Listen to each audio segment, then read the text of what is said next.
Hey everybody, this is Hank. I run the Death by Media Man podcast channel thingy, and this is Army of Me, where I recap and review, or whatever, each episode of the FX series Legion. Today we're on Season 2, Episode 3, roughly referred to as Chapter 11. It was directed by Sarah Idina Smith, and it was written by Noah Hawley, he's the main EP executive producer of the series, and Nathaniel Halpern, who I don't know too much about. Maybe I'll look him up one of these days. Okay, here's the synopsis from Wikipedia for Chapter 11. Spoilers ahead for Legion, Season 2, Episode 3. David and those at Division 3 realized that the monk that the Shadow King is searching for was in a room with the victims of the Catalyst. That's the thing that makes everybody go with their teeth. And now the monk has escaped. David confers with the Shadow King, who explains that the monk is the source of the Catalyst as an asymptomatic carrier. Meanwhile, the monk has infected everyone else except for Carrie. David and Carrie enter the minds of Ptonomy Wallace and Melanie Bird and find them trapped in mazes based on their deepest desires. David is able to free them, though. He is captured by the monk, who shares memories of the Shadow King's body being buried beneath the Migo Monastery and slowly driving the other monks mad until they all committed suicide or were infected by the Catalyst. The monk incapacitates Admiral Fukuyama, Division 3's leader, and reveals that he is searching for a weapon to defeat the Shadow King. Melanie believes this is David, who the monk almost reveals has been working with the Shadow King. David teleports the monk to the roof of the building in an attempt to explain himself, but the monk jumps from the building, choosing suicide over helping the Shadow King. And then the last thing that happens in the episode is that David sees that Sid has also been taken in by, I guess, what we're referring to as the Catalyst. Again, that's the thing where people's brains kind of freeze up and they just go with their teeth. That's not good. I worry about the actors when they're doing that. That can't be good for everybody's teeth. All throughout this series, we got this narrator telling stories.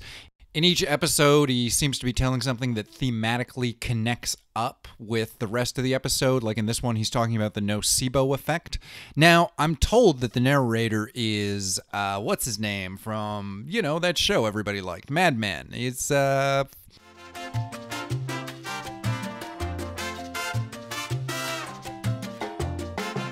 It's John Hamm. You know John Hamm. He's that handsome guy everybody likes. I'm positive they're not going to do this, but it occurs to me, what if John Hamm winds up being their Professor X? It doesn't really make any sense, I guess they could just use his voice for it. I'm not really sure. Anyways, that just sort of popped through my head today. I know we're all really wondering whether or not Professor X, David's father in the comic books, is ever going to be mentioned in the series, or how much they're ever going to tie anything into the rest of it. As far as I can remember, I think the Shadow King and David are the only real characters from X-Men continuity who have shown up in this series, unless I'm totally just spacing out on something, but I believe every other character is an adaptation of a pre-existing X-Men character. Like the way the two Carries are basically Madrox, the Multiple Man, but sort of taken in this crazy new direction. God damn, this is an entertaining show. I'd have to say my favorite parts of the episodes are anytime David and the Shadow King are hanging out together. And that might just be because that's the only time that I get the Shadow King, and I find him a fascinating character. They're going even further down the Magneto path right now, where on one hand, he is saying, yeah, I'm better and stronger than people. Doesn't that mean I'm supposed to lead them? Isn't that nature or God saying that I am superior, so I should be in charge? And then on the flip side of that, you also have him confronting the idea that he is the villain of the series, and how offensive that is to him. He's just a dude trying to survive. He's just trying to do the right thing and get by, right? And at the same time, it is really hard to not see him as, you know, kind of a child molester, or, you know, at the very least, like a fucking leech that feeds off of infants. Like, well, what's the better solution there? Like, he's a terrible creature that just wants to survive. Can you blame him? I mean, yeah, that's the whole fucking point, is that we do blame him. It's terrible what he does to survive. You should choose death over being such a terrible creature. Would David do such a thing? Is that going to be part of what comes up in this show, as to whether or not David can choose to be a good person or not? That's kind of an interesting idea right there.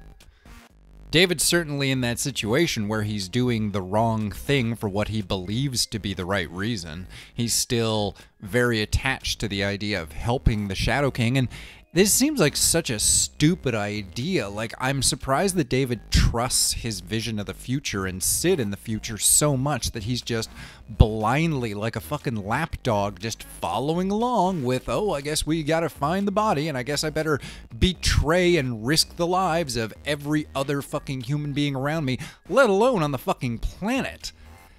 Because why? His girlfriend from the future who looks traumatized and fucked up? Well, not traumatized, but you know what I mean. Like, she looks like she's gone through a rough time period.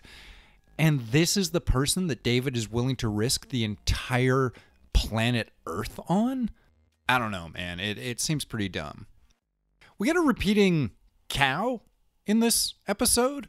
Hey, fucking, I'm gonna do both parts of this. Fucking knock knock. Who's there? Interrupting cow. Interrupting cow. So yeah, what's the deal with that? Why is there a cow in this episode? What does a cow represent? What do cows represent? I don't know. I guess I could look that up. Cows represent farms. That's what fucking, I don't know. That's all I got from you right now. I can't draw a correlation between the cow and anything else that's going on, except that it seems to show up when people deal with the monk affecting people. I got no idea. I got no idea why that cow's in there. It's weird. We get a couple of looks at what life is like at the Migo Monks Monastery, which is fun to say. Hey, money's mushrooms make meals marvelous. Huh? Anybody remember that? I like that the Shadow King's coffin is this weird oblong egg. We go back to our repeating motif of things breaking out of eggs. We saw all those good ideas and bad ideas hatching out of eggs in previous episodes, and now we have an egg that holds a dead body, which is a cool idea. I kind of like the idea of getting a coffin designed to look like an egg. There's some cool irony going on there that I really appreciate. I think that's a lot better than a plain brown wooden box. You know, if you want to get put in a box and buried.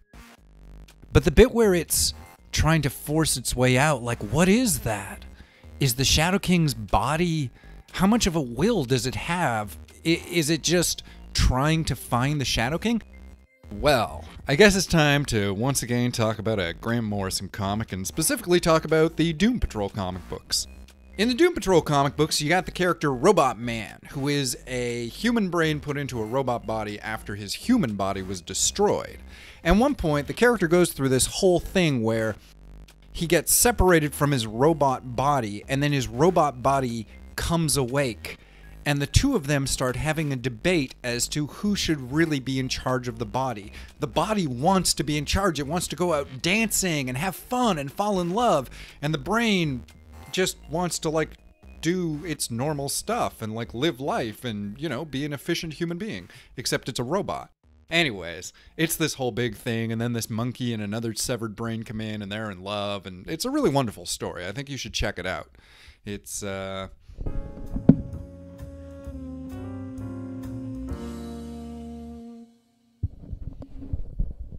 It's in Doom Patrol number 34 of the Grant Morrison run. I'd really recommend checking it out. It's just a wonderful story.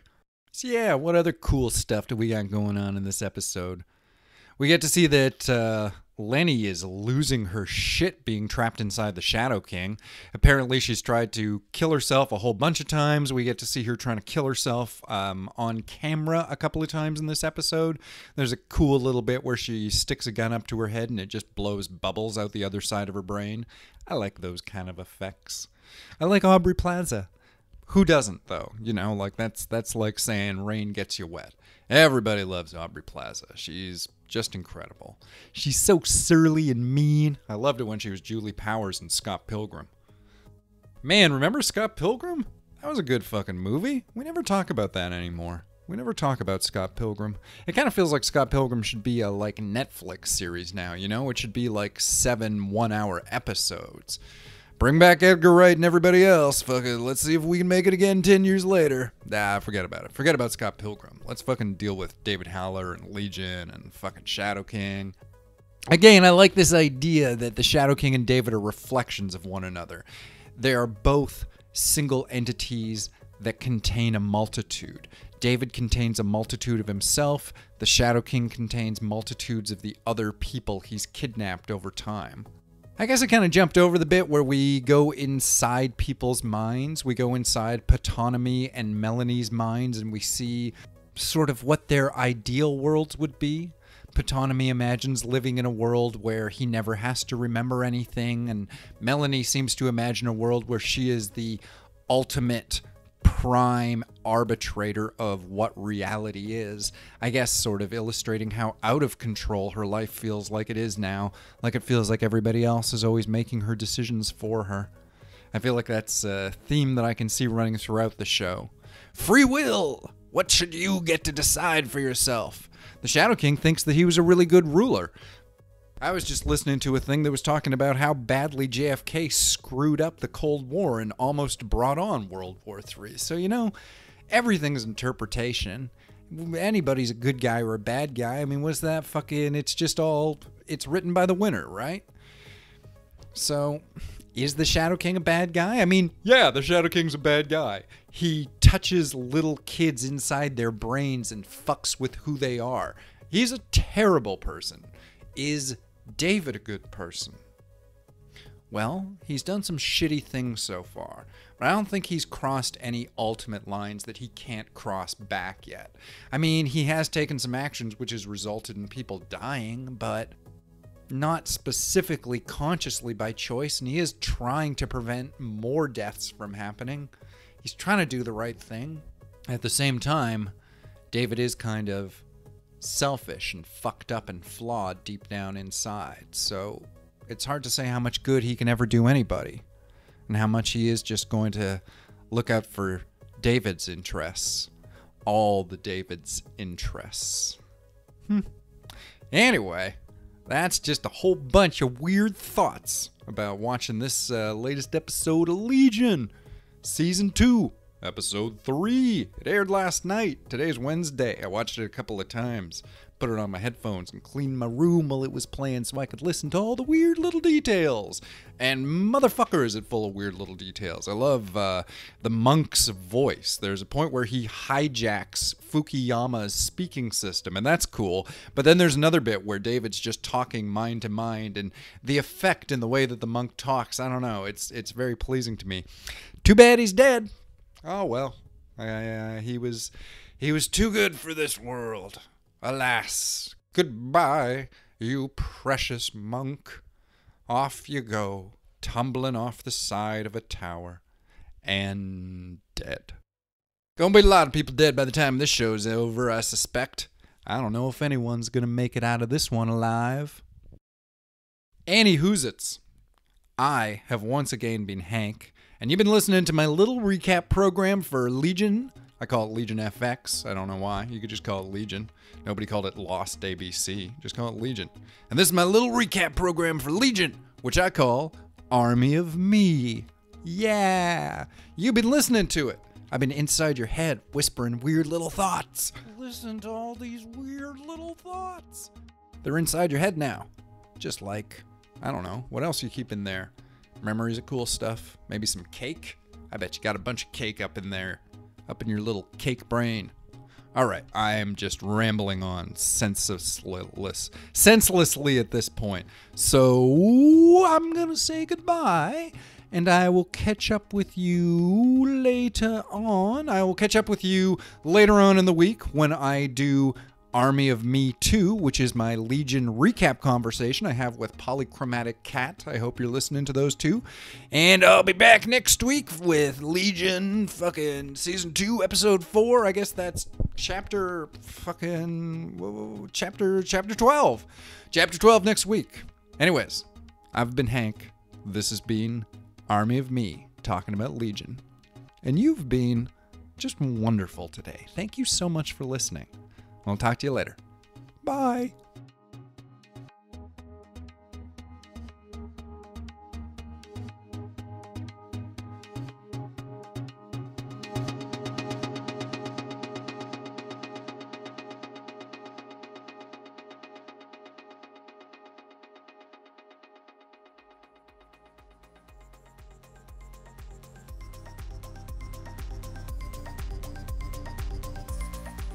This has been a Death by Media Man production. For more Death by Media Man content, check us out on iTunes, SoundCloud, and YouTube. If you dig what we did, feel free to leave us a like or a comment and share this link with your friends. And if you'd like to support us with some of your money, we got a Patreon as well. Thanks so much for listening, and remember... crap, I forgot what I was going to tell you to remember. Well, anyways, thanks for listening. You're awesome.